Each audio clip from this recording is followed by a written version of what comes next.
Boa noite. Vamos a mais um módulo do nosso estudo e vamos falar hoje, nesse módulo do Self, do processo de individuação, vamos falar do Self. Esse arquétipo tão grandioso e com certeza é o arquétipo mais importante dos estudos feitos por Carl Gustav Jung. Esse arquétipo do inconsciente coletivo. E que muitas vezes é um pouco complicado de ser compreendido.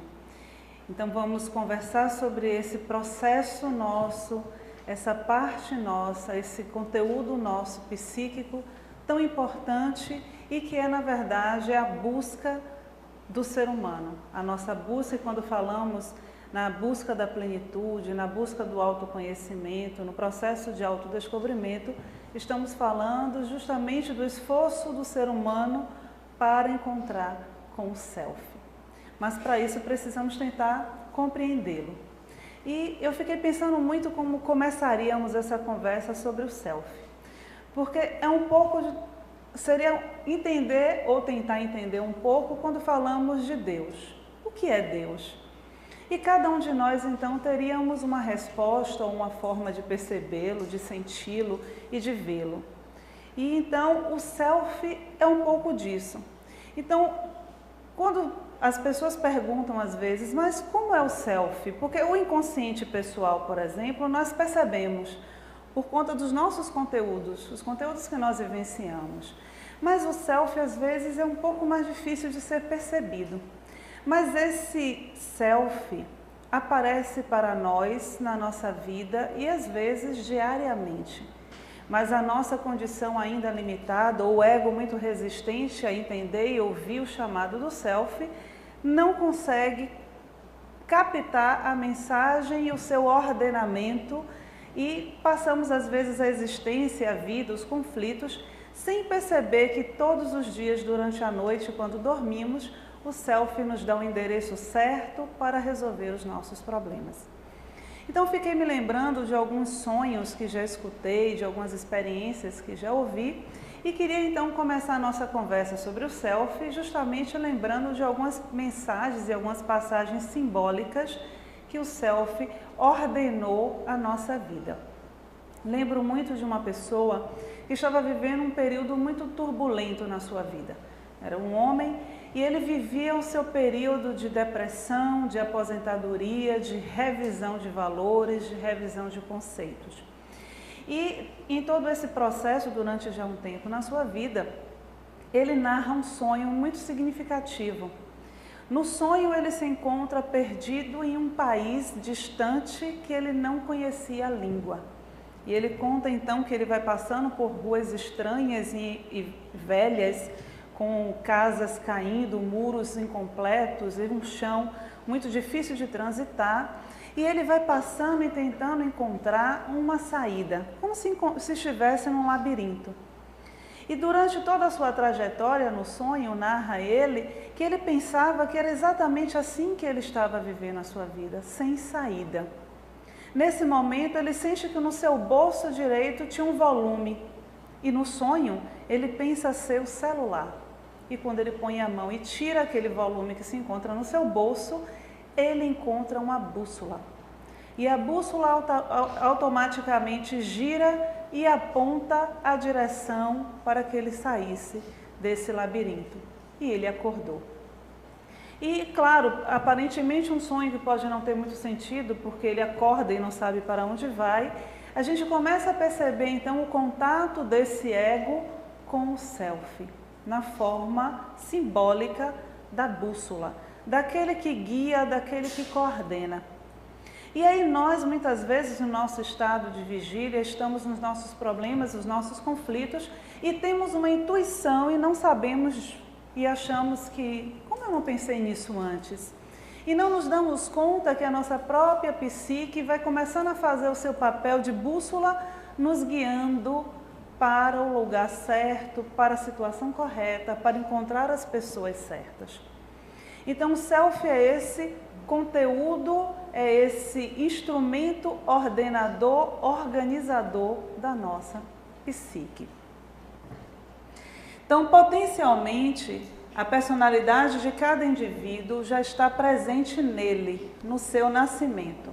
E cada um já vem ao mundo com um determinado equipamento arquetípico que, encontrando os estímulos adequados no meio ambiente, vai permitir sua adaptação à realidade.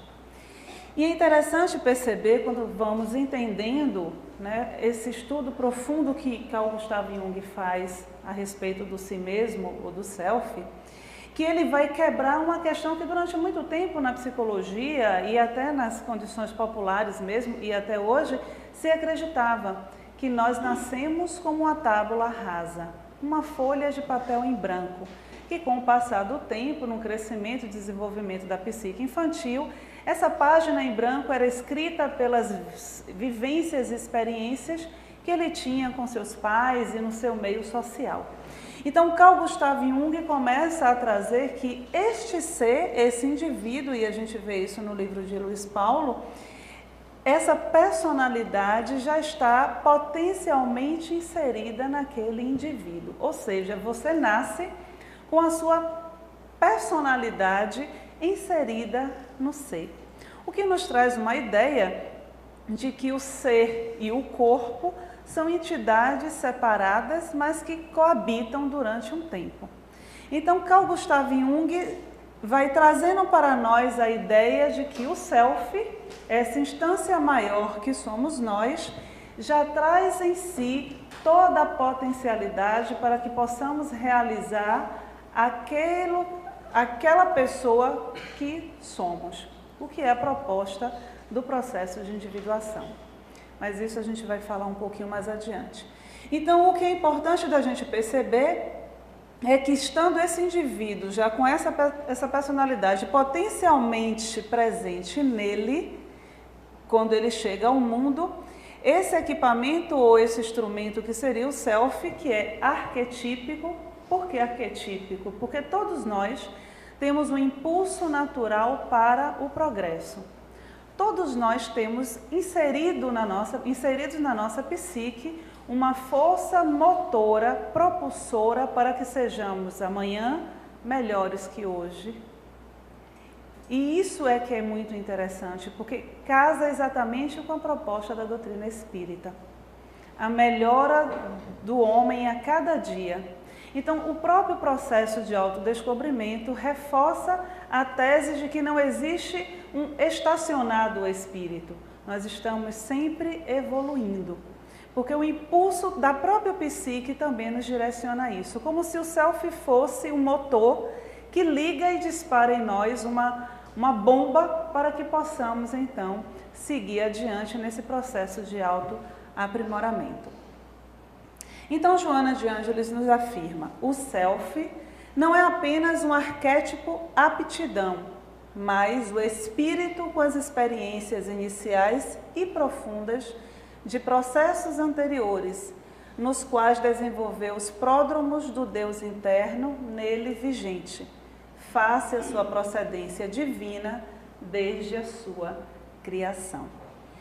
E é muito interessante e muito importante que possamos compreender essa função do self. Quando Joana nos afirma que o self não é apenas um arquétipo aptidão. Quando nós relembramos o conceito de arquétipo, lembramos que arquétipo é como uma forma e que nos dá tendências de viver determinadas experiências durante a nossa vida. Então, eu tenho um arquétipo materno que me coloca na condição e na possibilidade de ser mãe, de viver a experiência de ser mãe e de ter uma mãe. E assim por diante com todos os arquétipos. Então, o self, ele não é apenas o arquétipo com essa função. E é o que nós falamos, que o self é parte do todo e é o todo. Ele é parte da circunferência e é a própria circunferência. Então, existe em mim um potencial para que eu seja melhor amanhã do que o que eu sou hoje e em termos reencarnatórios. Quando eu reencarno, eu trago toda a bagagem das minhas experiências já vividas. Isso está registrado no meu self, isso faz parte do meu inconsciente coletivo, está lá arquivado. Mas existe em mim também uma parte que é o que ela vai trazer da essência divina, que é o impulso maior que continua me empurrando para o progresso. Então eu venho com a bagagem que já vivi e tem um outro impulso que é o self também, ou a circunferência total, o próprio espírito que me impulsiona para realizar mais, para progredir, para conquistar a plenitude. Então essa é a parte extremamente importante de compreender o self, porque é como se estivéssemos falando de algo que é virtual, mas que sentimos isso no nosso dia a dia. Quantas vezes nós acordamos, estamos tendo uma vida tranquila, as coisas estão acontecendo e fluindo como satisfatoriamente para o ego, mas existe em nós uma sensação interna que nos diz: eu posso fazer muito mais do que o que eu estou fazendo, eu posso ser muito melhor do que o que eu consigo ser agora. E é essa parte que se chama self. É essa voz que fica muitas vezes falando à nossa consciência e que fala a uma consciência muito maior e que vai dizer: olha, você pode, faça, se direcione para isso, estude isso e vá aprimorando o ser que você é. Então é essa agonia que também se chama o self. Por isso que a mitologia sempre vai dizer que tudo nasce do caos. Então, muitas vezes, o processo da crise e dos conflitos pessoais é lá que é o melhor momento para que possamos emergir com uma força que, na maioria das vezes, não saberíamos que tínhamos. Que é justamente esse recurso, é essa parte do self que vai me impulsionar e me direcionar. Então, como um diretor de teatro, o si mesmo é uma espécie de organizador central que coordena as inúmeras ações, trocas e relações de vários personagens, os aspectos da personalidade. E é interessante essa comparação com um diretor de teatro, né? O self, se quisermos usar uma outra imagem simbólica, ele estaria do alto da montanha, organizando tudo o que está acontecendo abaixo dele. Então, tudo o que acontece no nosso processo psíquico é coordenado e ordenado pelo self, mesmo que o ego pense que é ele quem manda. E aí vamos trazer a imagem de uma casa. O ego é o mordomo. O dono da casa mora no alto da casa. Ele pouco desce nos outros andares. E o mordomo então manda, contrata, organiza, muda os móveis, faz tudo. Mas ele não é o dono da casa. Ele está a serviço do self. Esse sim é o verdadeiro proprietário da casa. E se quisermos então continuar usando a imagem simbólica, o self é o dono da casa, mas é também a casa, de alguma forma. Ele é parte e ele também é o todo. Então é justamente esse o papel do diretor do teatro, que coordena, que favorece todas as mudanças, todas as situações psíquicas. E muitas vezes eu costumo dizer que o ego e o self, eles têm desejos contrários. Então, para o self, para que se tenha uma ideia disso, para o self, ele não se importaria se nós estamos vivendo embaixo de uma ponte ou num castelo. Não tem nenhuma importância para ele, para o ego tem. Então, muitas vezes o ego passa todo o processo e nos direciona, e esse é o nosso desejo, de termos coisas que para o self não tem nenhuma importância. Então, se a pessoa passa por uma grande perda material, para o self o que importa é que ela aprenda com aquela experiência. A dor em si, de se perder, ou a questão da posse, para o self não importa. Então, o propósito do self, às vezes, tende a ser contrário ao propósito do ego, justamente porque se o ego não se frustra, ele não amadurece. Então, o self, muitas vezes, produz em nós, vamos dizer assim, as nossas maiores dores. E aí vem um outro símbolo interessante do self, o casamento, os noivos. E aí a gente acorda e diz: mas eu sonhei com um casamento lindo, o noivo e a noiva. É o self de alguma forma dizendo assim: olha, tem partes opostas na sua psique que precisam se encontrar, precisam se unir. E você precisa então estar a serviço dessa nova união de opostos, de atitudes contrárias, que muitas vezes vamos levando a nossa vida e direcionando a nossa vida para uma única questão e forma de pensar unilateral, mas tem um outro lado que também precisa ser visto, visitado, reconhecido, para que a gente possa fazer o reconciliamento. E aí eu lembro de um outro sonho. Certa feita uma pessoa me contou que ela sonhou com um casamento. E era um casamento atípico, porque não tinham convidados, era só os noivos e ela. E ela disse que então chega na festa, no momento da cerimônia mesmo, da concretização do casamento, e não tem ninguém para fazer a cerimônia. E ela fica olhando de um lado, olhando do outro, e pensa no sonho, como eles vão casar se não tem ninguém para fazer a cerimônia nem para assinar os papéis? Então os noivos se aproximam, ela está em um lugar redondo de vidro dentro d'água, com um mar extremamente revolto. E ela olha para aquilo e fica extremamente assustada com a situação. E o noivo olha para ela e diz assim, você vai nos casar. E o conflito aumenta, porque ela não é juíza, ela não tem nenhum poder para isso. E ele calmamente diz a ela, mas é o seu papel nos casar. E ela se nega terminantemente a fazer isso no sonho. Não posso fazer, não tenho autoridade para isso. E ele então abre a porta desse lugar que ele está e uma onda gigante a derruba. Ela cai e machuca seriamente os joelhos, sangra muito. Então ela fica com raiva dele, levanta e fecha a porta, olha para ele e ele diz, agora olha o joelho, olha a sua ferida, e ela acorda. Então a gente começa a ver a força desse símbolo que a psique vai mandando para ela. Esse ego que em condições já de unir opostos, se nega terminantemente por não reconhecer a própria autonomia.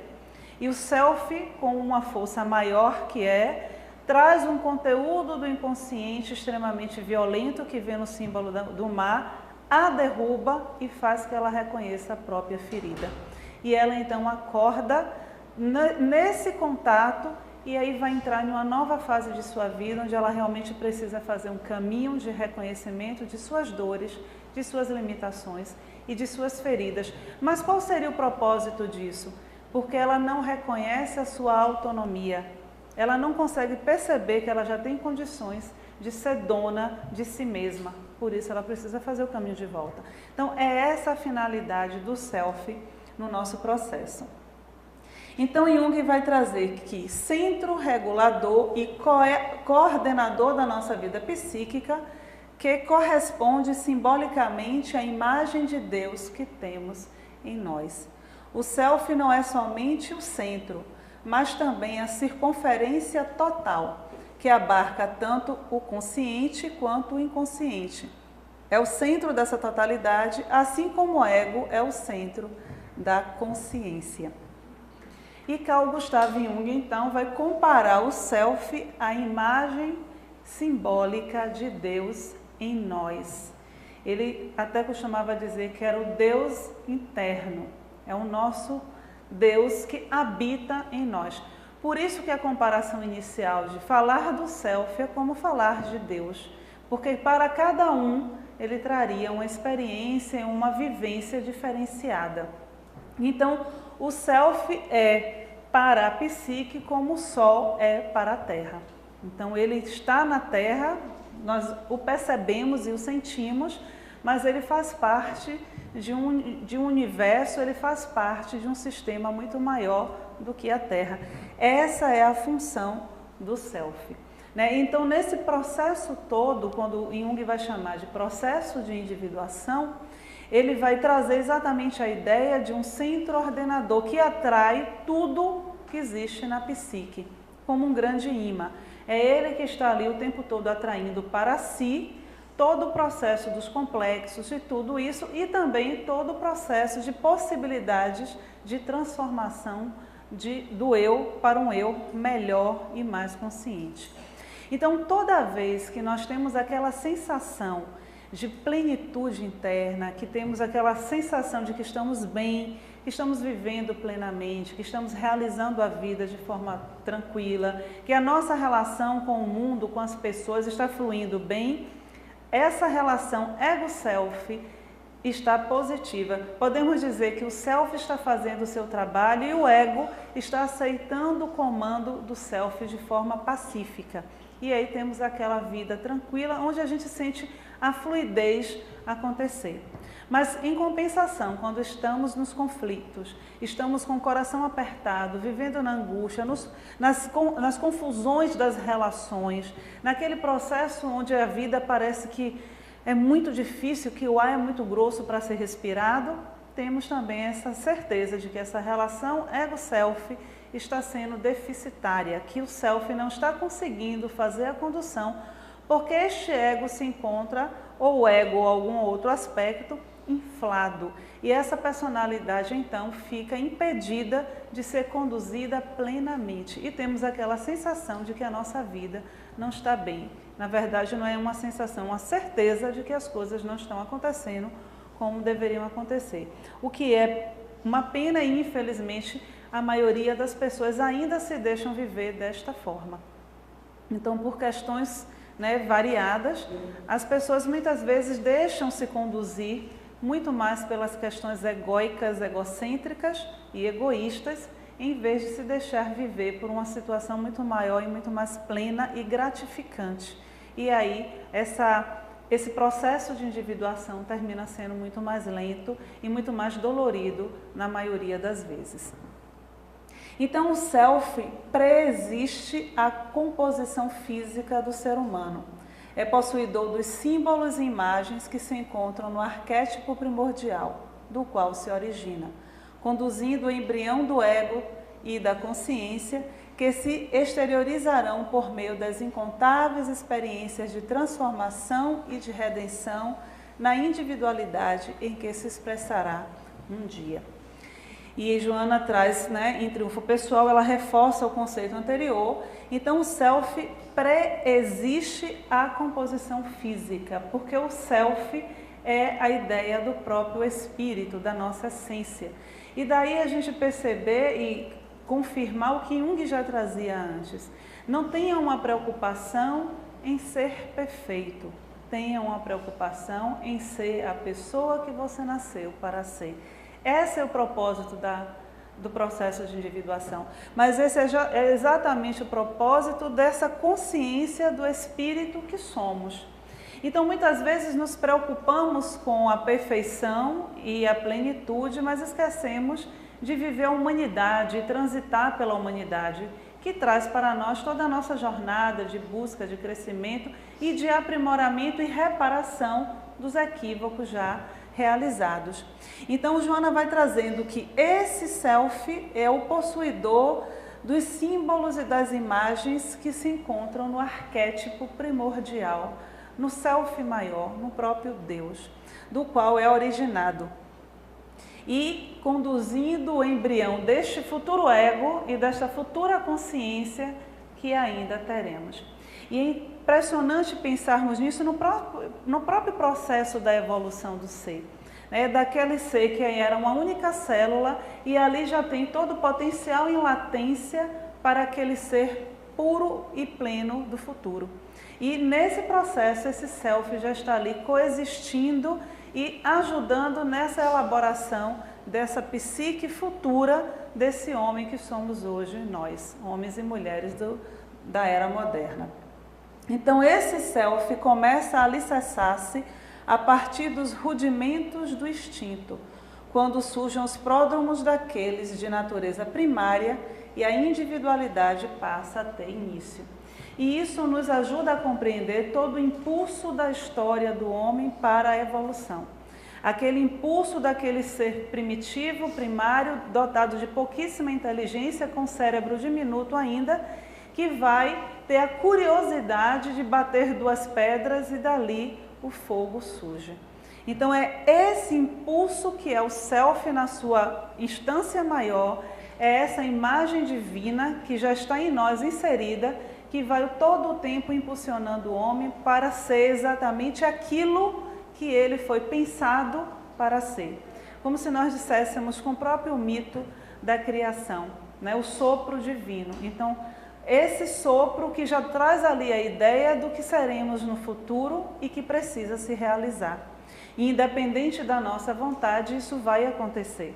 Então, a gente começa a perceber que é esse processo, mesmo ainda ligado ao instinto, naquele início da evolução humana, vai acontecendo a realização do self. Independente desse ego estar plenamente formado, plenamente estruturado, o self vai se realizando.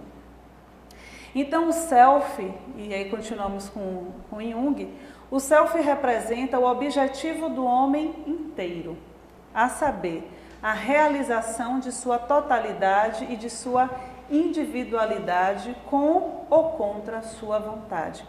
A dinâmica desse processo é o instinto, que vigia para que tudo que pertence a uma vida individual figure ali, exatamente com ou sem a concordância do sujeito, quer tenha consciência do que acontece, quer não.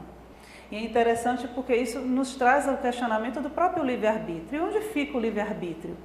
Mas é porque estamos falando de um impulso divino que precisa se realizar. E é muito interessante porque no livro A Psicologia da Gratidão, no capítulo 11, Joana de Ângeles começa falando do self, do processo de individuação, exatamente com esse conceito de Carl Gustav Jung. E quando eu estava revendo esse módulo, e quando nós fizemos e começamos o grupo, começamos antes do lançamento do livro da Psicologia da Gratidão. E eu fiquei impressionada com a sincronicidade, não vamos falar aqui de coincidências, mas da sincronicidade de termos montado uma aula 6 anos antes do livro ser lançado, com a mesma sequência que ela vai elaborar depois o capítulo sobre a individuação. Então é exatamente esse o processo que a gente precisa ver. O self é o objetivo do homem inteiro. E quando pensamos em homem inteiro aqui, não estamos falando do homem inteiro no sentido do homem corpóreo, carnal, mas do homem inteiro. E que é aí que nós vamos vendo, né, que o próprio conceito, depois de algum tempo, que Jung vai trazer que o processo de individuação é um processo eterno. E ele não usaria esse termo sem nenhum sentido profundo, porque um homem não consegue realizar-se a si mesmo em uma única vida. Ele continua a fazer isso onde quer que ele esteja, né?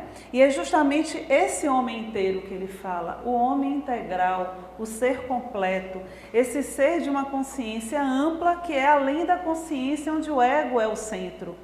É de uma consciência maior onde está inserida a lei de Deus. Esse é o homem inteiro. Então esse self representa esse nosso objetivo de sermos em algum momento da nossa existência, em alguma dessas existências, é claro, esse homem inteiro, a saber, a realização de sua totalidade como ser pleno e espiritual e da sua individualidade como ser encarnado nesta vida agora. E é justamente aí que nós vamos vendo essa dupla função do self, de alguma forma, parte e todo. Quando nós estivermos falando um pouco mais do processo da individuação, nós vamos ver uma questão que é extremamente importante. Aquele ser que se propõe conscientemente a fazer o seu processo de individuação, ele passa por uma mudança extremamente importante, porque ele encontra a si mesmo e quanto mais ele se encontra a si mesmo, mais ele serve para a humanidade. É justamente esse ponto. Ele busca a sua totalidade, mas ele sabe que para encontrar a sua totalidade como esse ser pleno, a sua individualidade precisa ser preservada.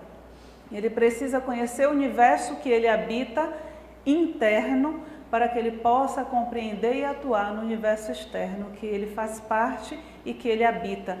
E a consciência é tão ampla que ele sabe que ele não pode exigir da vida aquilo que ele não faz pela vida. E essa é a grandeza desse processo e da compreensão desse nosso processo, né? Então, Jung continua que tudo isso vai acontecer com ou contra a vontade do indivíduo. Então, não adianta, às vezes as pessoas perguntam assim, mas Iris, e quem nunca ouviu falar disso, como é que faz o processo de individuação? Faz. Faz porque o homem primitivo não sabia que existia processo de individuação e ele estava passando pelo seu processo. O processo de individuação é o processo. Quanto mais consciente eu estou do meu processo, mais fácil ele fica para mim, porque eu estou... É como guiar um carro. Você pode ir de carona, mas você pode ir dirigindo. Você pode ir com o mapa sabendo para onde você vai, mas você pode ir sem saber para onde vai e demorar muito mais tempo para chegar lá e encontrar muito mais dificuldades. Mas o processo acontece. E aquilo que eu falava anteriormente, esse processo nem sempre vai estar na concordância do ego. E aí eu vou fazer uma comparação que todos nós fazemos todos os dias, quando nós oramos. Então nós estamos na nossa prece, na nossa conversa íntima com Deus e pedimos a Deus que seja feita a sua vontade. Mas no fundo, vamos agora um momento bem íntimo, ninguém está nos ouvindo, no fundo, a vontade de Deus é melhor se concordar com a nossa. Né? A gente fica muito mais feliz e satisfeito se for a mesma vontade. E aí quando a vontade de Deus acontece, e vamos comparar com o self, quando isso vai se realizar, dificilmente o ego gosta. Porque às vezes nós queremos muito um emprego, por exemplo. E aí estamos na dúvida e entregamos a Deus, que a gente diz assim, né? Ah, entreguei a Deus. E aí parecem aquelas pessoas tão bem resolvidas e que sabem que a vida tem um fluxo natural. E aí entrego a Deus. E aí Deus, que sabe o que é melhor para nós, não, esse não é o melhor emprego para ela. Vai precisar ficar mais 3 anos desempregado porque tem questões importantes para trabalhar. E aí quando não acontece, a gente diz que foi o obsessor que atrapalhou. Né? Que Deus esqueceu, que Deus... E aí não aceitamos, é mais ou menos essa relação do self com o ego. E o ego resiste, como nós, né, que estamos assim tão ligados intimamente com o ego, resistimos à vontade de Deus ou ao impulso do self. Então, Jung confirma exatamente isso. Isso vai acontecer, queremos ou não queiramos, né? E Joana também já afirmava isso. Então, essa dinâmica desse processo, todo ele é conduzido pelo que Jung chama de instinto. E é muito interessante porque nós espíritas, eu vou me incluir, né? Nós temos uma certa divergência com o instinto, a gente não gosta dele, né? Quando fala de instinto, assim, aí torce um pouco a boca e acha que instinto está sempre falando de questões do sexo, né? Principalmente dessa, que ainda são questões extremamente difíceis para muitas pessoas. Mas Jung vai trazer a questão do instinto como algo além disso.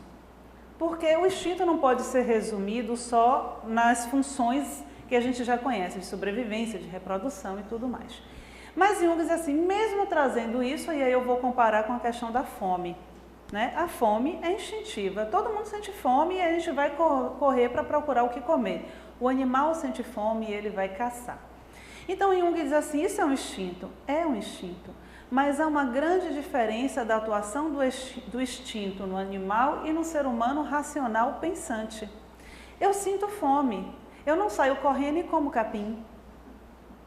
Eu sinto fome, eu chego em um lugar onde tem muitos restaurantes, eu escolho onde eu vou comer, eu sento, eu peço ao garçom, eu espero, eu não ataco a cozinha, quer dizer, a maioria de nós não fazemos isso. Então, é essa a diferença da atuação do instinto em nós. Então, quando Jung fala do instinto, ele traz em algumas citações a própria criatividade como esse impulso. Então, o instinto precisa guiar tudo isso, porque de alguma forma nós estamos ali direcionando esse processo, mesmo que eu não queira que ele aconteça. Porque eu tenho, como um ser pensante que sou, eu consigo selecionar aquilo que naquele momento é o que me agrada, mesmo que não seja o melhor para mim. A própria condição do sexo, por exemplo, todos temos o desejo fisiológico mas nem por isso não temos um fator de triagem para que isso aconteça.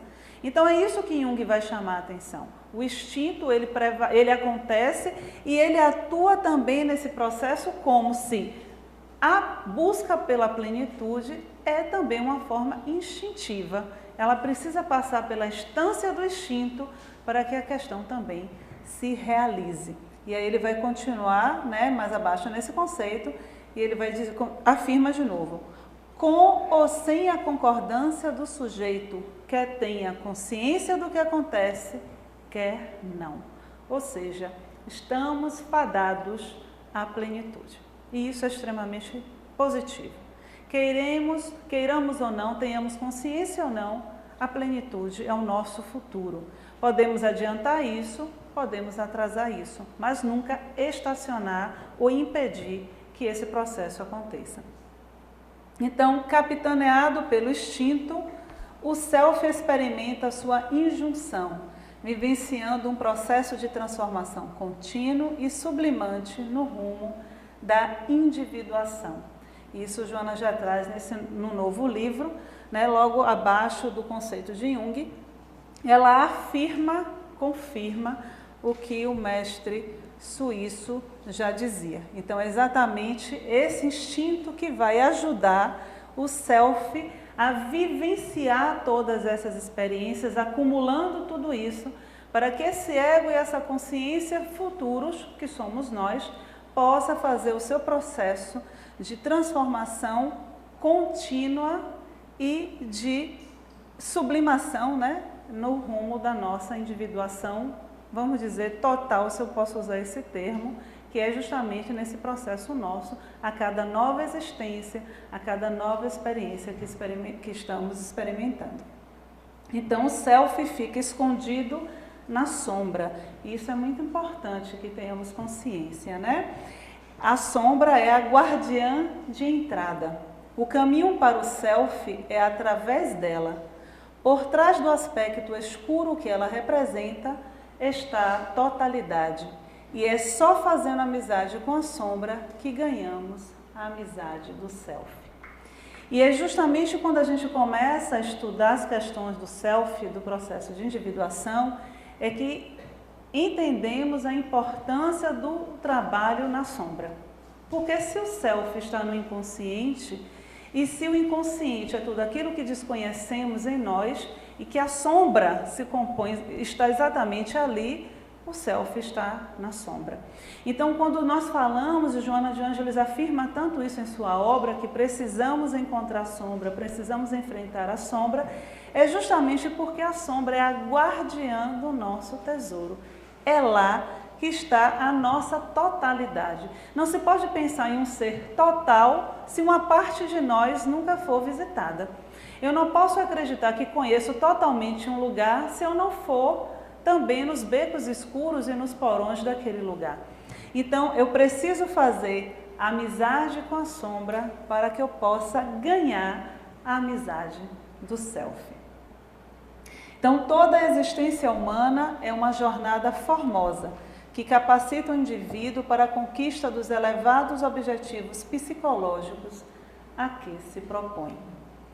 E eu gosto muito desse termo jornada, e eu já falei várias vezes aqui, né? Então, Joana nos traz exatamente esse termo, né? É uma formosa jornada. O processo de individuação é a jornada. Não importa se nós vamos concluir essa jornada nessa existência, mas o que importa é que estamos todos disponíveis e dispostos a fazer a jornada. A cada novo passo, somos uma nova pessoa, uma pessoa que conhece um pouco mais de si, com a consciência muito mais ampla e tendo a coragem de vez em quando, descer até o porão, bater na porta e falar com a nossa sombra, para que ela possa apresentar a cada novo movimento nosso, um novo aspecto nosso, brilhante, pleno e precioso, que nós desconhecemos. Até o nosso próximo encontro.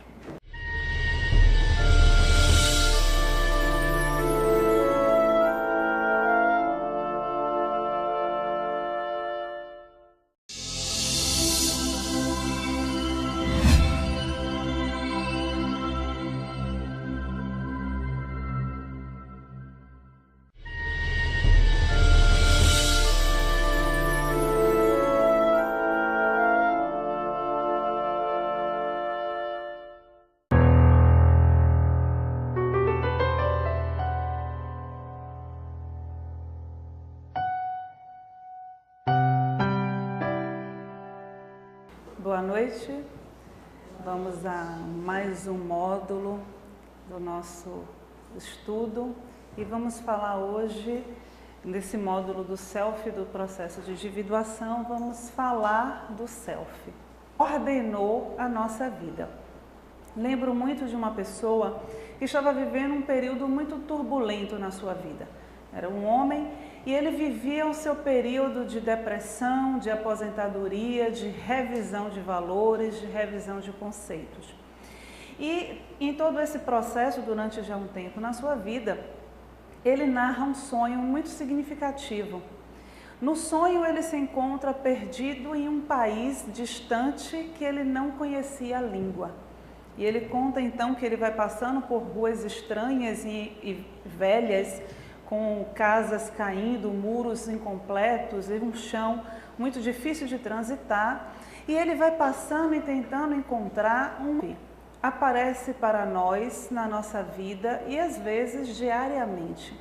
Mas a nossa condição ainda limitada, ou o ego muito resistente a entender e ouvir o chamado do self, não consegue captar a mensagem e o seu ordenamento, e passamos às vezes a existência, a vida, os conflitos, sem perceber que todos os dias durante a noite, quando dormimos, o self nos dá o endereço certo para resolver os nossos problemas. Então fiquei me lembrando de alguns sonhos que já escutei, de algumas experiências que já ouvi, e queria então começar a nossa conversa sobre o self, justamente lembrando de algumas mensagens e algumas passagens simbólicas que o self, esse arquétipo tão grandioso e com certeza o arquétipo mais importante dos estudos feitos por Carl Gustav Jung, esse arquétipo do inconsciente coletivo, e que muitas vezes é um pouco complicado de ser compreendido. Então vamos conversar sobre esse processo nosso, essa parte nossa, esse conteúdo nosso psíquico tão importante e que é, na verdade, a busca do ser humano. A nossa busca, e quando falamos na busca da plenitude, na busca do autoconhecimento, no processo de autodescobrimento, estamos falando justamente do esforço do ser humano para encontrar com o self. Mas para isso precisamos tentar compreendê-lo. E eu fiquei pensando muito como começaríamos essa conversa sobre o self. Porque é um pouco seria entender ou tentar entender um pouco quando falamos de Deus. O que é Deus? E cada um de nós, então, teríamos uma resposta ou uma forma de percebê-lo, de senti-lo e de vê-lo. E então, o self é um pouco disso. Então, quando as pessoas perguntam às vezes, mas como é o self? Porque o inconsciente pessoal, por exemplo, nós percebemos por conta dos nossos conteúdos, os conteúdos que nós vivenciamos. Mas o self, às vezes, é um pouco mais difícil de ser percebido. Mas esse self